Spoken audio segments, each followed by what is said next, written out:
নমস্কার বন্ধুরা, আমি সিদ্ধার্থ। মমতা ব্যানার্জি আজকে বলেছে যে মমতা ব্যানার্জি ভবানীপুর থেকেই প্রতিদ্বন্দ্বিতা করবেন ও ওখান থেকে জিতে দেখাবেন যে আমি জিততে পারি। সত্যি কথা কি ভবানীপুর যতজন ভোটারের নাম বাদ গেছে তাতে মমতা ব্যানার্জি ভবানীপুরটা একটুখানি রিস্ক হয়ে যাচ্ছে অ্যাজ এ ক্যান্ডিডেট। বিকজ ভবানীপুরের ডায়াগ্রামটা ডেমোগ্রাফিকটা অনেকটা চেঞ্জ হয়ে গেছে। আবাসনের লোকেরা আছে।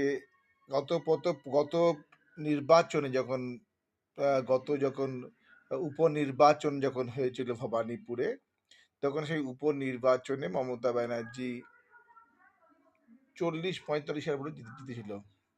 আর 47,000 ভোটই তো বাদ গেছে ভবানীপুর থেকে এবছর, যা এসআইআর ডেটা বেরোচ্ছে বলতে গেলে।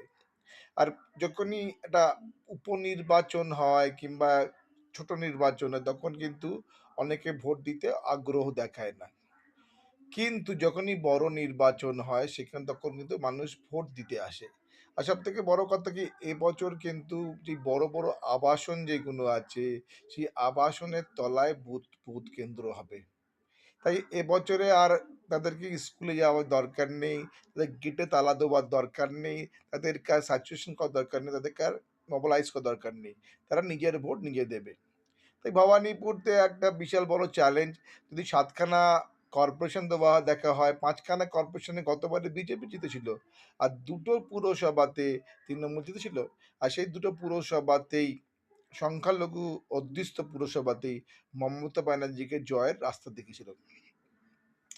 দেখুন, মমতা দীর্ঘদিন ওখানে থাকেন বলে হতে পারে ভবানীপুরটাকে চেনে, কিন্তু মুশকিলটা কি হচ্ছে, মমতা ব্যানার্জির দলের ভোট পার্সেন্টেজ প্রচন্ড পুয়োর বলতে গেলে। ওয়েস্ট বেঙ্গলে প্রচন্ড পুয়োর, আর ভবানীপুরে পুয়োরই বলতে গেলে। কেননা ওয়েস্ট বেঙ্গলে 45 মার্জিনের পরে এসআইআর নিয়ে সাস্টেন করা খুব মুশকিল মমতা ব্যানার্জির কাছে।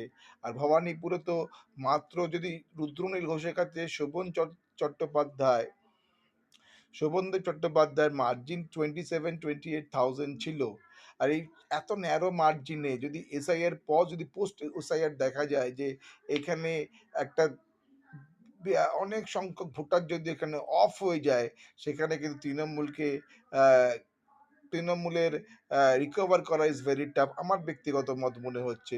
তাই মমতা ব্যানার্জি অন্য কোনো কেন্দ্র চুজ করতে পারে, মেটিয়াবুরুজ, ফলতা, সাঁতরাগাছি কিংবা ডায়মন্ড হারবার, যেখান থেকে জেতার চান্সটা বেশি হাই। মেটিয়াবুরুজ তো খুবই ভালো কেন্দ্র, যেখানে চান্স ইজ ভেরি নাইস, 90%। ফলতাতেও ভালো চান্স আছে। আর আমি মনে করি